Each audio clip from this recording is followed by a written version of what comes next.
ça fait un moment que j'ai fait des essais là, pour essayer de trouver la meilleure vue, mais l'idée c'est effectivement de vous faire profiter du coucher de soleil. Le problème c'est que dès que je suis sur l'écran, bah, j'éclaire l'écran et on ne voit plus le soleil, je le cache.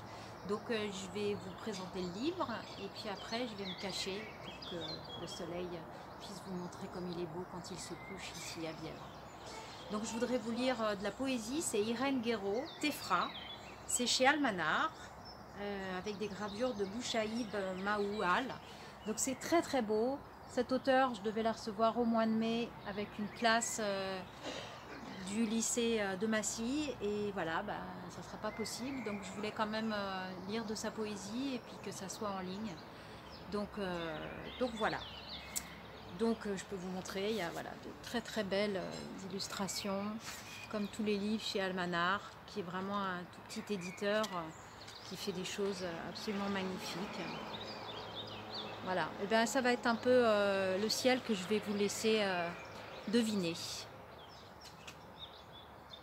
Alors on y va, voilà, vous avez la vue sur le coucher de soleil. Et je vais vous lire donc la dernière partie qui s'appelle Pariétal.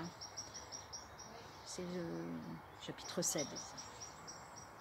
Certains jours, la nostalgie descend sur le lieu, embue les yeux des hommes. Alors, ils tirent des armoires de grands spéléothèmes, comptent en eux les traces du temps creusé et ralenti des grottes. Quelques-uns s'enferment dans une pièce calfeutrée où ils créent de l'humide et du froid. Et ils se tiennent là, à se réciter les rivières, infiltrant le sous-sol, le rongeant, à surveiller la pousse, millimètre après millimètre, des stalactites. À la halte, dans la fraîcheur de l'antre, je laisse glisser chaque perle de sueur teintée le long de mon dos vers mes chevilles, dans l'argile sableuse. La vie mêlée de l'eau et des pierres croît goutte à goutte. Enserrés par le boyau, à coups d'épaule, hommes et femmes franchissent une étroiture.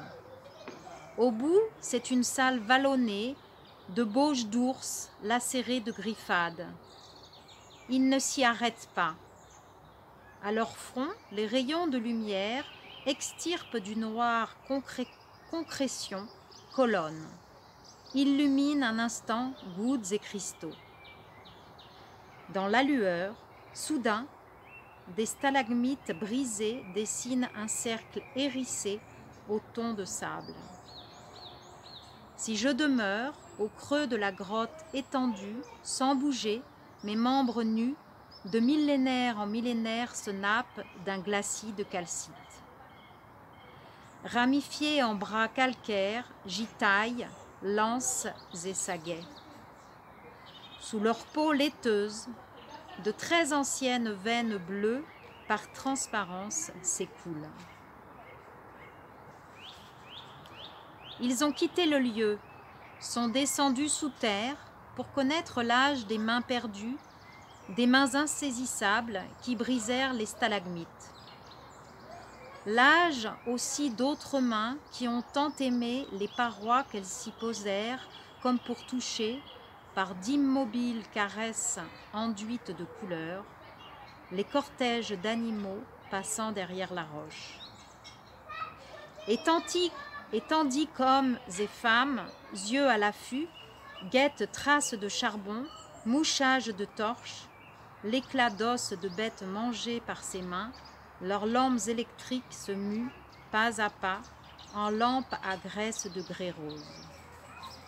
Dans les encoches des parois, je recueille, pointes ciselées en os de renne, silex émoussés, dents d'ours, coquillages tachés d'ocre rouge, humides, glacés par leur pierre. Je les ranime, eux qui furent outils, parures, reliefs de bêtes, chauds un jour presque vivants, au creux de mains paléolithiques. En entrant dans les salles, femmes et hommes stupéfaits, saisis, renoncent à l'âge absolu.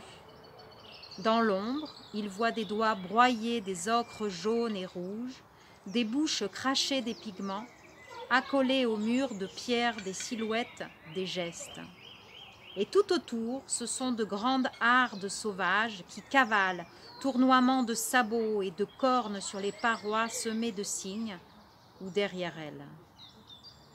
J'enterre lances et saguets sous les sabots d'un auroch noir. Se tiennent immobiles et m'entourent et se meuvent à peine entre flammes et roches, des chevaux piquetés, yeux de silex, crinière en brosse, un renne mâle et l'arc de sa ramure, penché, brun et roux, sur le front d'une reine femelle. Et tout près de moi, un cerf, je m'en approche. Où est-ce lui, mufle entr'ouvert, gorge tendue, pour bramer en silence? Je suis un cerf à la robe d'ocre, je suis un cerf au bois de manganèse. Hommes et femmes prennent la voie du retour vers le lieu. Ils ignorent encore que tout départ de l'antre sera, même ailleurs, y demeurer. Une fistuleuse tombe, fine, longue, translucide en morceaux sur le sol de pierre. L'homme qui, sans l'avoir la brisée, se penche et la recueille. Assis à sa table, d'un peu de fil et d'éclat suspendus, il la transforme. Depuis, quand l'air souffle à travers le lieu, on entend résonner un carillon léger, un aérien célestrat de calcite.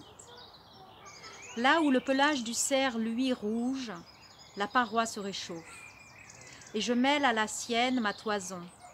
De l'âge du renne, du cerf et de la pierre je suis.